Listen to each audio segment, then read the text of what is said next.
Hi, welcome back to Clubs and Culture for January 11th, 2018. This will be our conclusion on Hell or High Water. I think maybe I made this one too long. I don't know. I'm kind of using this as a video journal. Okay, anyway, that was a side thought. Okay, so there's an old cliche in Hollywood that if, as an actor, you would prefer to have a bad script and a good director over a good script over and a bad director. And the reason why that's preferable is a good director because of ways in which of shooting the movie or encouraging performances can save a bad script. Somewhat of an example of this is Doctor Strangelove began its life as a serious drama about nuclear war. Kubrick one day looked at it and realized that it worked better as a comedy, and so he just shifted some stuff and gave a very light rewrite to the script, and then mostly through his direction encouraged broad comedic performances. Anyway, it's so a good director can save a bad script. Now, it's equally true that a bad director can ruin a great script. And like I said, for Hell or High Water, the script is absolutely the star of the film. The thing is, if in a lesser director's hands, either the movie is directorially, or in terms of the script, the movie's right on the edge. It's in the perfect sweet spot between being of having a lot of ways of looking at the main plot, or it being kind of put together cleverly, and commenting on the genre, and being too obvious, being too instead of having interesting parallels, it could have been in a lesser director's hand too on the nose, or comes across as a little bit too unbelievable, or realizing that the movie is as much about the art of writing as it is about what it's actually the story it's telling. So, for example, I talked about how there's two scenes in the restaurants that run opposite at the beginning and the end of the film, with two different sets of characters who are the parallels of each other, and that stuff occurs to you. You could, fortunately, the director doesn't shoot them the same. He shoots them stylistically the same, but in a lesser director's hands, he would have shot it maybe shot by shot the same, and he doesn't. And so, the movie's direction is very, very solid, and this might be sounding like I'm damning with faint praise, but I'm not. I mean this as sincerely as possible. The best part of the direction is it doesn't call attention to itself. It lets the story play. It's very naturalistic.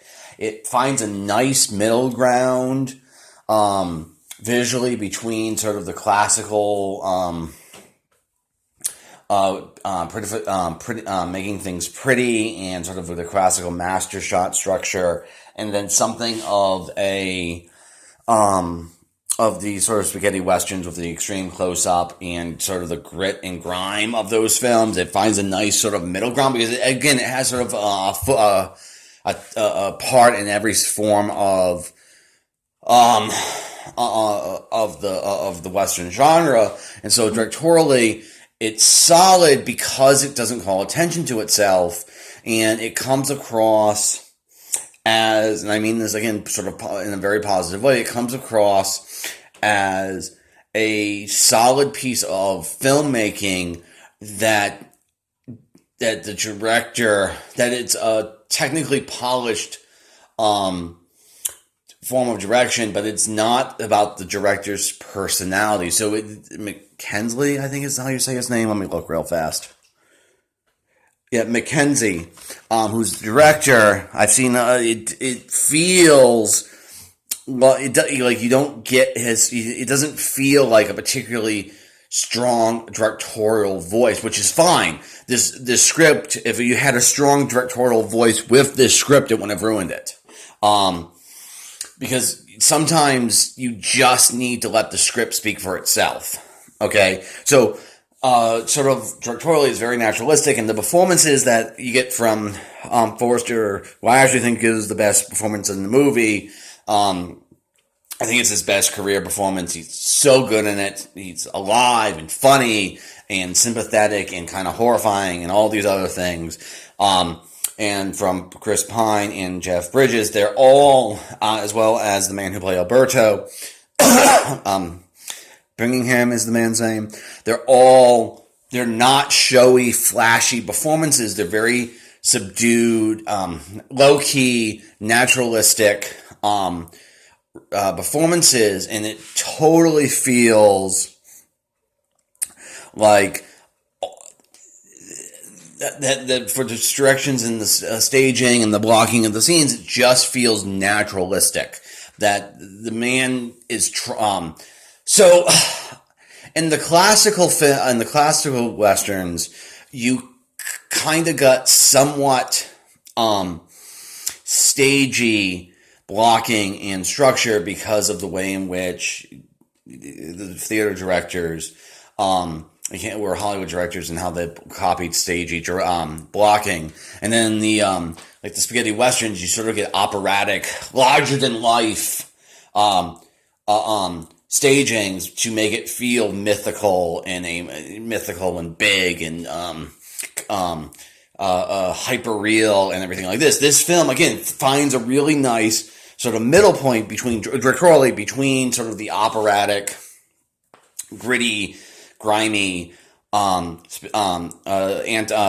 spaghetti westerns from the sort of stagey, prettified, classical westerns. Okay, so performances are really natural and easy. And then the other sort of thing I really, really like is the cinematography. Apart from sort of the naturalism, it has, I don't know exactly how it's accomplished. It could have been through a very light filter. It could also have been through overexposure. Could just be a digital effect or digital grading. But anyway, the movie ends up having a very light, yellowish, antique tint to it. It actually feels a little bit like McCabe and Mrs. Miller to me in terms of this. McCabe and Mrs. Miller was an Altman film from 1973, where it feels a bit like yellowed antique photograph. So that's another reason why it feels really much like a Western to me. Okay, so if I can sum this up, because I've been talking about this film for nearly an hour, is Hell or High Water as a movie is the platonic ideal of a Western, because everything you could possibly want from any sort of Western, classical, if you're a classical fan or an anti-fan or a B-West, everything, it's entertaining and fun and funny and clever and you kind of root for everyone involved.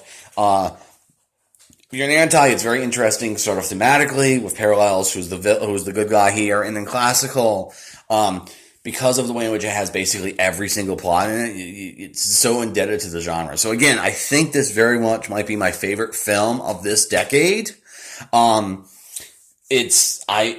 can't wait to watch it with some of my friends. But we'll see what happens. So Cubs and culture, I don't know what I'm going to talk about tomorrow. Something, maybe you Darvish is fine. So I'll see you in a bit. Okay, Cubs and culture out.